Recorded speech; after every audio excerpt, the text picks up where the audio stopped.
کہ ہمیشہ ہم شر کو، تکلیف کو، برائی کو اس کے اصل چہرے کے لحاظ سے نہ دیکھیں، بلکہ ہر تکلیف، ہر قباحت یا ہر آزمائش کے پیچھے جو اللہ نے خیر رکھی ہے اس کی طرف دھیان دینا چاہیے۔ ایک بندہ کسی جگہ کسی کارخانے میں کام کرتا ہے، کارخانے کے مالک نے اسے وہاں سے نکال دیا، اب وہاں اسے 15,000 روپے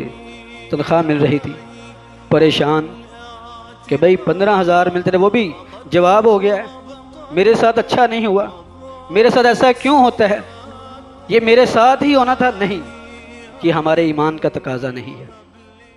بلکہ ہمارے ایمان کا تقاضا یہ ہے کہ ہم یہ کہیں کہ اللہ تو جس حالت میں رکھتا ہے اسی لیے میرے لیے بہتری ہے، اسی میں میرے لیے خیر ہے، اور اسی میں بھی تیری اللہ تو نہ کوئی حکمت ہوگی،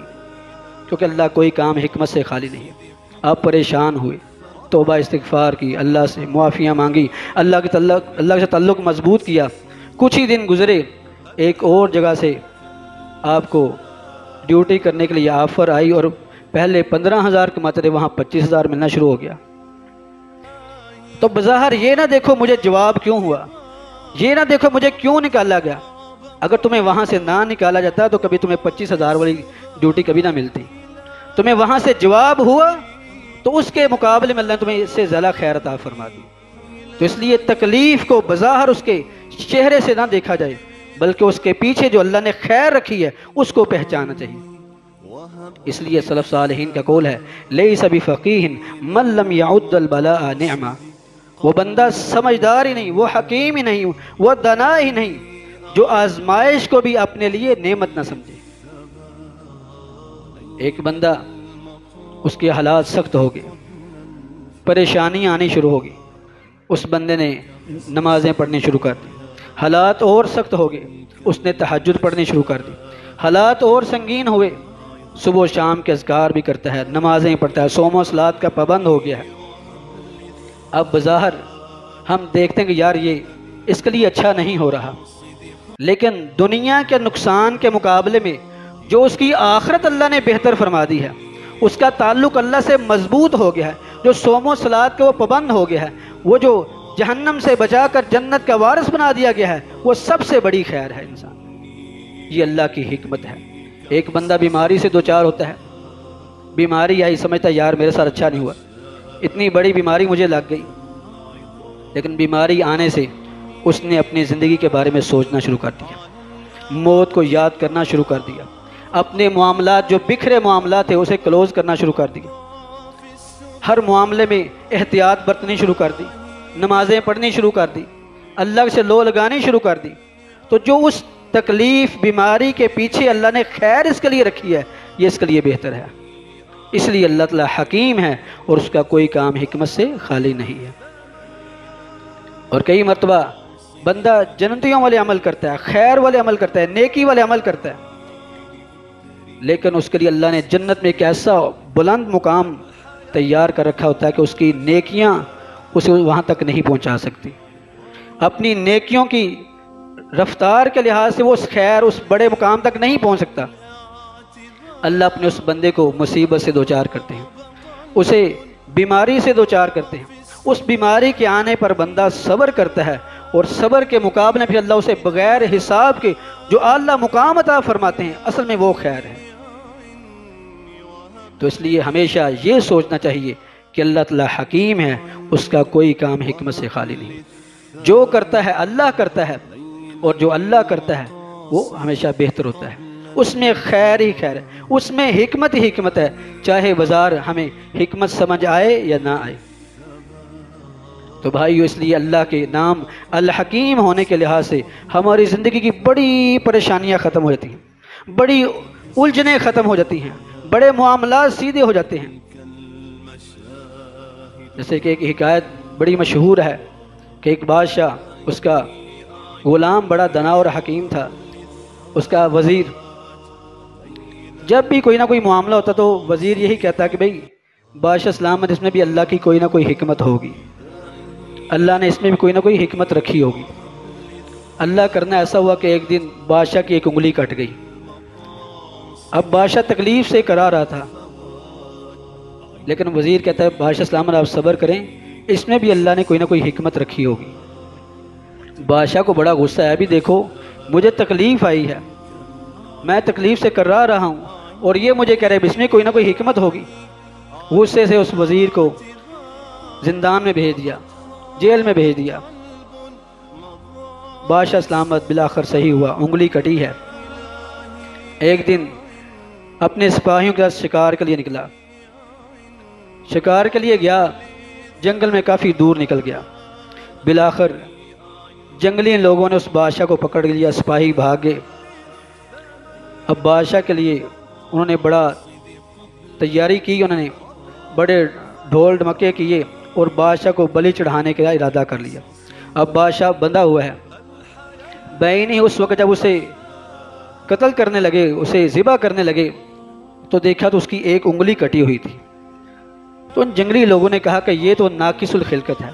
اس کی تخلیق مکمل نہیں ہے، اس کی ایک انگلی کم ہے اور یہ نامکمل ہے، یہ تو بلی نہیں چڑھ سکتا۔ انہیں اسی مار ٹھکائی کی اور اسے چھوڑ دیا۔ بادشاہ جان بچا کر واپس آیا، اپنے ملک میں اپنے تخت پر براجمان ہوا، اپنے وزیر کو بلایا جس کو زندان میں بھیجا تھا، پوچھا کہ چلو آج مجھے اپنی انگلی کے کٹنے کی حکمت سمجھ آئی ہے کہ اگر میری انگلی نہ کٹتی تو آج میں بلی چڑھ چکا ہوتا، میں تخت پر یہاں موجود نہ ہوتا، لیکن تمہارے جیل میں جانے کی کیا حکمت ہے؟ تو وزیر مسکرا کر کہنے لگا کہ بادشاہ سلامت، اگر میں آپ کے ساتھ میں آزاد ہوتا اور میں آپ کے ساتھ شکار پہ گیا ہوتا تو پھر بلی میری چڑھنی تھی، آپ کی نہیں چڑھنی تھی۔ تو اللہ جو کرتا ہے اس کی حکمت ہے، اس کی حکمت کا تقاضا ہے۔ یہ اللہ کا نام، ایک اللہ کا وصف ہے الحکیم۔ زندگی کی جتنی بھی الجھنیں ہیں اس میں سب سے پہلے اللہ کے اس وصف کو سامنے رکھو کہ اللہ نے اگر مجھے بیماری سے دوچار کیا، مجھ پر سختی آئی ہے، حالات کی سنگینی آئی ہے، تکلیفیں آئی ہیں، تو اس میں اللہ کی کوئی نہ کوئی حکمت ضرور ہے۔ جب اللہ کے نام، اللہ کے وصف الحکیم کو سمجھیں گے، غور و فکر کریں گے تو ہمیں راحت قلبی حاصل ہوگی، ہمیں سکون حاصل ہو جائے گا۔ اس لیے اللہ تعالیٰ نے جتنے بھی انبیاء بھیجے ہیں سب کو اللہ نے حکمت و دانائی ضرور عطا فرمائی تھی۔ کہیں داؤد علیہ السلام کے بارے میں فرمایا کہ وَلَقَدْ آتَيْنَاهُ الْحِكْمَةَ وَفَصْلَ الْخِطَابَ، کہیں فرمایا وَلَقَدْ آتَيْنَا لُقْمَانَ الْحِكْمَةَ، ہم نے لقمان حکیم کو حکمت و دانائی عطا فرمائی۔ کہیں فرمایا کہ وَمَن يُؤْتَ الْحِكْمَةَ فَقَدْ أُوتِيَ خَيْرًا كَثِيرًا، کہ اللہ جسے حکمت و دانائی عطا فرما دے وہ سمجھ اسے خیر کثیر مل گئی ہے۔ دنیا کی سب سے بڑی خیر اور کثیر، خیر کثیر اس شخص کو ملی ہے جس کو اللہ نے حکمت و دانائی عطا فرما دی، جس کو اللہ نے سمجھ بوجھ عطا فرما، سمجھداری اور دانائی عطا فرما دی ہے۔ اسی لیے جتنے بھی انبیاء آئے وہ حکیم اور دانا ضرور تھے، سمجھدار تھے، حکمت و دانائی آگے بانٹنے والے تھے، سکھانے والے تھے۔ اس لیے انبیاء پر جتنی آزمائشیں آئیں، جتنی پریشانیاں، جتنی حالات کی سنگینی سے وہ دو چار ہوئے، لیکن اللہ کے دیے ہوئے اس وصف اور کمال کی وجہ سے وہ کبھی پریشان نہیں ہوتے۔ تو بھائیو اس لیے اللہ تعالیٰ سے حکمت و دانائی کو مانگنا چاہیے۔ اللہ ہمیں حکیم اور دانا بنائے، حکمت و دانائی عطا فرمائے، کیونکہ جس کو حکمت و دانائی عطا کر دی گئی اسے خیر کثیر دے دی گئی ہے۔ تو حکمت و دانائی کے حصول کے لیے کچھ ایسے اوامر ہیں، کچھ ایسے افعال ہیں جو ہمیں بجا لانے ہوں گے تو ہمیں حکمت و دانائی مل سکتی ہے۔ حکمت و دانائی کے حصول کے لیے سب سے پہلا جو وصف اور سب سے پہلا جو فعل ہے جو ہم نے کرنا ہے وہ اللہ کا خوف اور اللہ کا ڈر دل میں بسا لینا۔ اس لیے حضرت عبداللہ بن مسعود رضی اللہ عنہ کا قول ہے رأس الحکمت مخافت اللہ،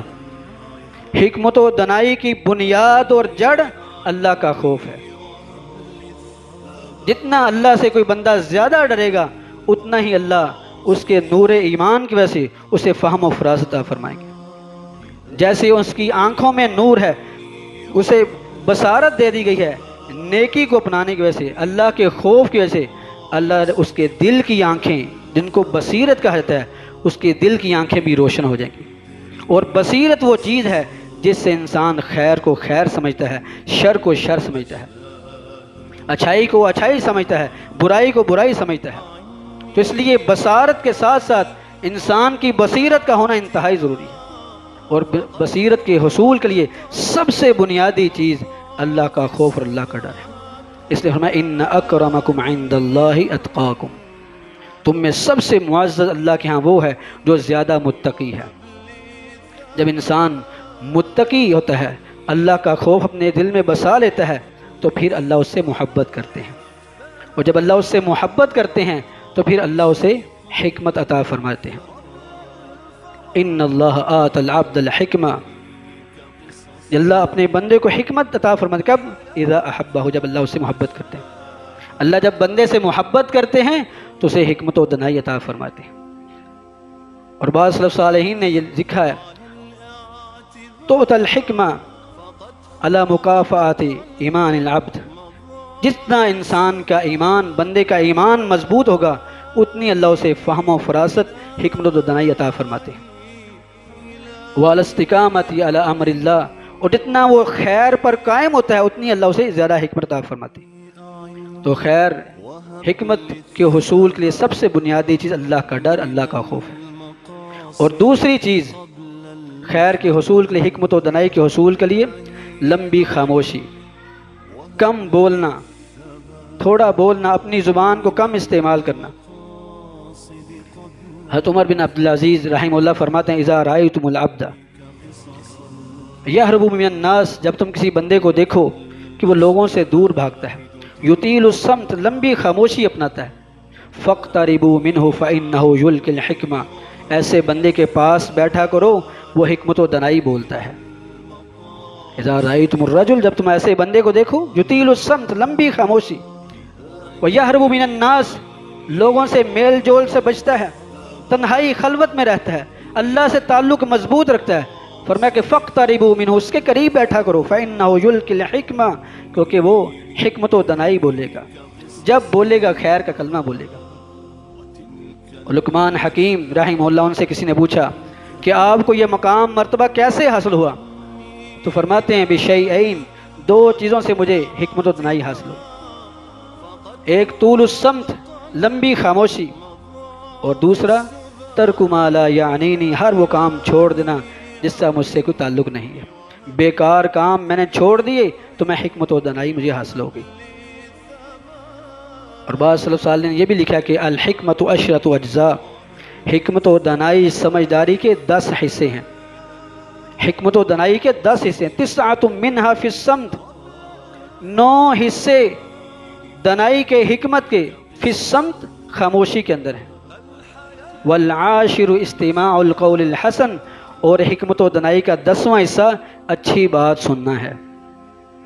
یعنی حکمت و دانائی کے 9 حصے خاموش رہنا ہے،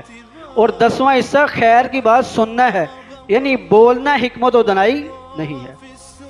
اس لیے بعض سلف صالحین نے کہا کہ اللہ نے تمہیں ایک زبان دی ہے لیکن کان 2 دی ہیں، آنکھیں 2 دی ہیں، اس لیے تمہارے جسم میں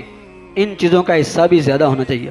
زیادہ سنا کرو، زیادہ دیکھا کرو، لیکن زبان ایک سے کم ہی استعمال کیا کرو، جتنا تمہارے وجود میں ان اعضاء کا حصہ ہے اس قدر ہی اسے استعمال کرو۔ تو گویا کہ خاموشی اپنانا، لمبی خاموشی، اس سے بھی انسان کی عقل پختہ ہوتی ہے۔ آپ دیکھیں اپنے بڑے، آپ نے دیکھا ہوگا بہت کم بولتے تھے، لیکن جب کسی پنچایت میں یا کسی جگہ بیٹھتے کوئی بات کہتے تو بڑی حکمت دانائی کی بات کرتے، اور آج باتیں ہی باتیں، جہاں بیٹھے کوئی بوڑھے ہیں، کوئی بڑے ہیں، جوان ہیں، چھوٹے ہیں، سب باتونے ہیں۔ اس لیے دانا اور حکیم بہت کم نظر آتے ہیں، کوئی خاندان میں ہمیں سمجھدار نظر آتا ہے، کوئی حکیم دانا جس کی بات میں بڑا وزن ہو، بڑی خیر و حکمت ہو، اس لیے خاموشی اپنانی چاہیے۔ اور تیسری چیز حکمت و دانائی کے حصول کے لیے حرام سے بچنا، الحرام یسد المکارم، کیونکہ حرام انسان کی اخلاقیات کو ختم کرتا ہے، انسان کے اندر جو پائے جانے والے کمالات ہیں ان کو ختم کر دیتا ہے، اور جو حلال کو اپناتا ہے وہ با کمال ہو جاتا ہے۔ حکمت و دانائی کے حصول کے جب حرام کھائے گا تو اس کے دل کی آنکھوں کی بینائی ختم ہو جائے گی، بصیرت جاتی رہے گی، جب دل اندھا ہو گیا تو اس شخص کی ہلاکت یقینی ہو جائے گی، نہ اس کے لیے حلال نہ حرام کا کوئی امتیاز نہیں، نہ اس کے لیے اپنے بیگانے کا کوئی امتیاز نہیں، اس کے لیے خیر و شر کا کوئی امتیاز نہیں، اس کے لیے رشتہ داری کا کوئی امتیاز نہیں، اس کے لیے محرمات کا کوئی امتیاز نہیں۔ تو اس لیے حلال کو اپنائیے، حلال میں خیر ہے۔ اگر آپ چاہتے ہیں آپ با کمال بنیں یا آپ کی اولاد صاحب کمال ہو تو پھر حلال کو اپنائیے، حرام سے بچیے، تھوڑا کھا لیں، مشکل کے حالات میں زندگی بسر کر لیں، لیکن دانائی حکمت حاصل ہو جائے، با کمال ہو جائیں، آخرت میں کامیاب ہو جائیں، تو یہی منظور نظر انسان، یہی ایک مومن کا مقصود ہے۔ دنیا میں اچھا مقام یہ مومن کا مقصود نہیں ہے۔ تو بھائیو، اس لیے حکمت و دانائی کے حصول کے لیے سب سے پہلے اللہ کا ڈر، دوسری چیز لمبی خاموشی، اور تیسری چیز حلال کو اپنانا اور حرام سے بچنا۔ اللہ ہمیں حکمت و دانائی عطا فرمائے، اللہ ہمیں حکیم اور دانا بنا دے، آخرت کی فکر کرنے والا بنا دے، دنیا کے فتنوں سے محفوظ فرما دے، خیر کا حصول عطا فرمائے، شر سے محفوظ فرما دے۔ سبحان ربک رب العزت عما یصفون وسلام علی المرسلین والحمد للہ رب العالمین۔